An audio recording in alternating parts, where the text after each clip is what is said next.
Olá, pessoal! Hoje a aula vai ser sobre planejamento textual, etapas e técnicas para elaborar o seu texto. Planejar. Você alguma vez já planejou fazer alguma coisa que você desejava muito, né? Para você, o que é planejar? O que você faz, por exemplo, ao descobrir que no mês seguinte receberá uma visita de uma pessoa muito agradável e querida?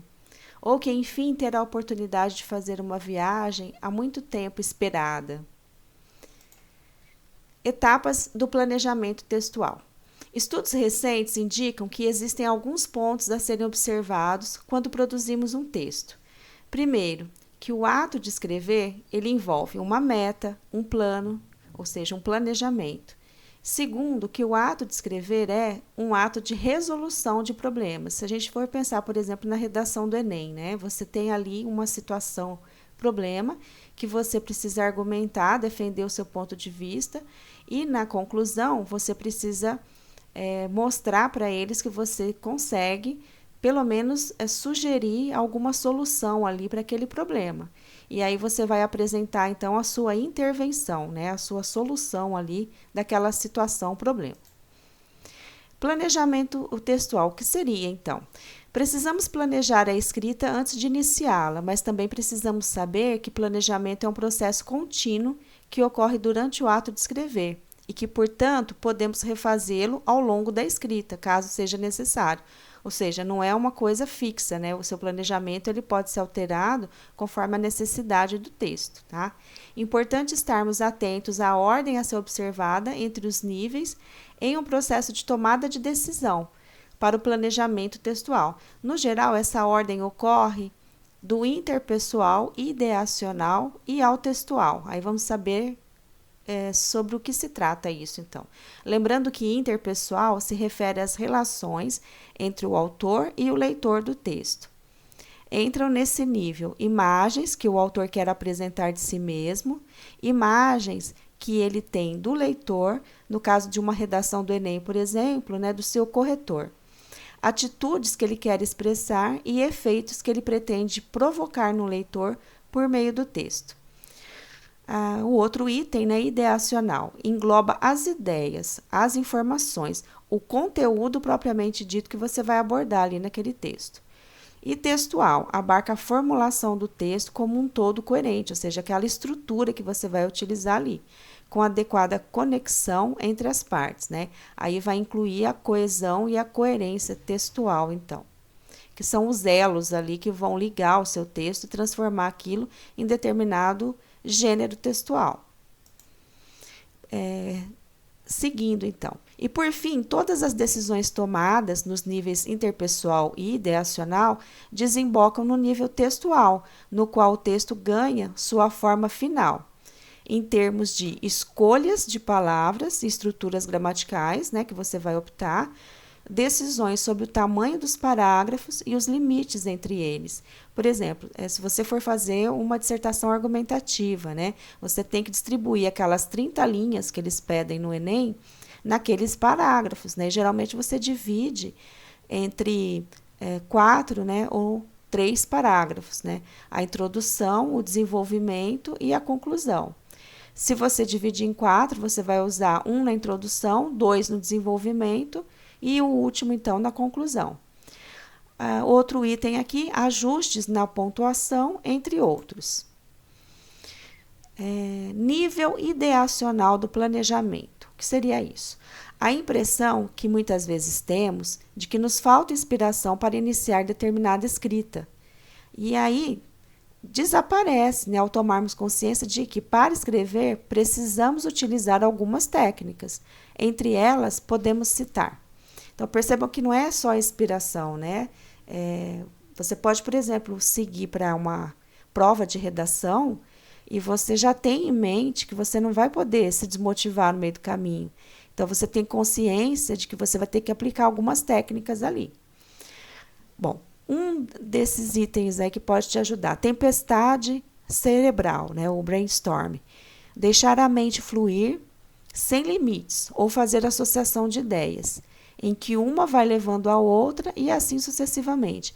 Por exemplo, você está lendo os textos motivacionais ali na hora da redação do Enem. Então, você já pode ter essa tempestade cerebral, essa chuva de ideias aí durante a leitura dos textos motivacionais. E isso vai acabar, então, organizando muitas ideias aí, ali na sua mente para você usar no seu texto. Perguntas e respostas. Formular perguntas relevantes sobre o tema a ser trabalhado e tentar respondê-las. Isso é muito útil na hora de você escrever uma dissertação argumentativa para o Enem ou para algum outro vestibular. Em qualquer uma dessas técnicas, é preciso anotar todas as ideias que forem surgindo. Uma vez feitas as anotações, o passo seguinte do nível ideacional é a seleção e organização das ideias. Nesse passo, ocorre de eliminarmos muito daquilo que anotamos. Você vai fazer uma peneira e vai escolher o essencial. E de acrescentarmos novas ideias, só que nesse momento de maneira mais dirigida, já pensando em associar as ideias em um todo coerente, sequencial e bem encadeado. Nesse passo pode ocorrer ainda o recorte do tema, que consiste em selecionarmos uma parte, um enfoque ou uma questão de um tema qualquer, que tenha surgido para ser o assunto do nosso texto. Com o estudo sobre os níveis interpessoal e ideacional, podemos entender que o resultado final de um texto, o efeito que pretendemos com ele, depende muito das decisões que tomamos antes e ao longo da escrita desse texto. Nessas decisões entram, além de outros detalhes, o objetivo que queremos atingir com o texto, o planejamento a ser feito e a técnica a ser usada para favorecer a escrita. Todas essas etapas de tomada de decisões interrelacionadas são denominadas, então, de planejamento textual. Percebam que na redação do Enem você vai ter uma folha de rascunho, justamente para você tentar organizar as suas ideias e planejar o seu texto, antes de você passar limpo para a folha oficial mesmo da prova de redação. Como em qualquer outra atividade, também a de escrever pode ser realizada com melhores resultados quando se elabora um bom planejamento. O planejamento textual é um processo de tomada de decisões, né? Você tem que escolher qual a estratégia que você vai seguir ali e qual linha de pensamento que você vai embarcar. Essas decisões dizem respeito a 3 diferentes níveis, então. Resumindo para vocês, o interpessoal, referente aos objetivos e às atitudes do autor do texto e a sua relação com o leitor, no caso aí o seu corretor. O ideacional, referente à seleção e organização das informações no texto. E o textual, referente às escolhas de palavras e estruturas gramaticais adequadas. Durante todo o processo é necessário, então, que você faça anotações. Essas anotações vão servir de escrita para o seu texto final. Esses cuidados e atenção ao planejar a escrita de um texto com certeza evitam problemas que prejudicam a leitura do texto produzido. A reformulação do texto, um trabalho de artesão. Percebam que o texto, ele às vezes pode ser melhorado, né? E essa reformulação é justamente esse trabalho, esse acabamento aí que você vai dar no seu texto. Vamos discutir, examinar e praticar algumas etapas de reescrita de textos, de modo a torná-los mais claros e coerentes. E a nossa opção, então, foi iniciar pela origem da palavra texto. Segundo algumas publicações, a exemplo dos dicionários etimológicos, a palavra texto vem do latim, textere, que significa tecer, construir ou ainda textos, maneira de tecer. Tempos depois passou a significar estrutura, e somente por volta do século XV a semântica da palavra atingiu o sentido de estruturação de palavras ou tecelagem, composição literária e assim por diante. Da mesma forma que se entrelaçam os fios ao se produzir ou tecer um tecido, ou da mesma maneira que a tecelã do conto A Moça Tecelã, de Marina Colasanti, faz ao escolher o que deseja fazer e quando fazer, e não hesita em desfazer o que não lhe agrada, no ato de escrita, de certa forma também tecemos ideias e elementos na construção do texto. Como já vimos, a construção de um texto é uma atividade contínua que precisa de um planejamento prévio e, mesmo assim, normalmente necessita ser refeita. O texto precisa ser reescrito até atingir o objetivo desejado pelo autor. Para isso, além do planejamento e das técnicas a serem utilizadas, é preciso ler com atenção sempre o que já foi escrito e ir aprimorando cada vez mais até chegar no resultado esperado. Explicitar e organizar informações. Para deixar as informações organizadas e claras, precisamos revisar o texto ao longo de sua escrita.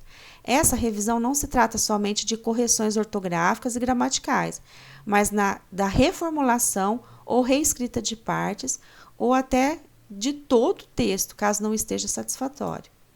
Escrever é um processo dinâmico, isso significa que, no entanto, escrevemos, vamos relendo e reescrevendo o que for necessário, o que dá a ideia de irmos tecendo a escrita do texto. Mesmo assim, ao finalizar a escrita, é necessário fazer uma nova leitura do texto completo e realizar os ajustes que ainda forem necessários. Vamos a um exemplo prático para entender melhor como reformular um texto. Para isso, vamos ler um fragmento escrito por um estudante sobre a eficácia da educação à distância. A EAD atende a qualquer pessoa, os jovens ou os mais velhos, a pessoa ocupada sem disponibilidade de horários, uma pessoa com deficiência física grave ou alguma paralisia, que não pode sair de casa, ganha oportunidade de estudar. Porém, sempre temos resistência por parte do ser humano à mudança e à aceitação do novo. Estão acostumados na escola com as aulas presenciais e o conteúdo precisa ser trabalhado por vários profissionais, até chegar ao aluno para ficar completo, atrativo, ser compreendido em qualquer região do país. Agora pense um pouco, quantas ideias você identifica nesse fragmento? Existe relação entre elas? Você consegue saber onde o autor queria chegar quando escreveu esse fragmento? Se você identificou 3 ideias, acertou. A primeira, o público de EAD atende. A EAD atende a qualquer pessoa, os jovens ou os mais velhos, a pessoa ocupada, sem disponibilidade de horários, uma pessoa com deficiência física grave ou alguma paralisia, que não pode sair de casa, ganha oportunidade de estudar. A segunda, a dificuldade de aceitação da EAD. Sempre temos resistência por parte do ser humano à mudança e à aceitação do novo. Então, estão acostumados na escola com as aulas presenciais. A terceira, o problema da elaboração dos conteúdos de ensino. O conteúdo precisa ser trabalhado por vários profissionais até chegar ao aluno para ficar completo, atrativo, ser compreendido em qualquer região do país. Você provavelmente notou que não há uma relação clara entre as diferentes ideias incluídas no fragmento. Escritas como essa levam o leitor a se perguntar, assim como você deve ter se perguntado, onde o autor pretendia chegar quando escreveu esse fragmento. Agora, observe a reescrita do fragmento, procurando torná-lo mais claro e coerente pela adequada explicitação das relações entre as ideias.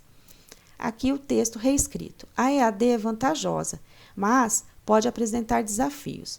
Por outro lado, tem amplo alcance, atendendo a um público variado, independente da idade, da disponibilidade de horários ou mesmo de limitações, como deficiências de locomoção.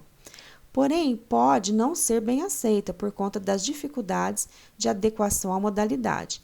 Além disso, exige maior atenção com a disponibilização do conteúdo, pois precisa de uma equipe maior de profissionais para se adequar às características regionais, por exemplo.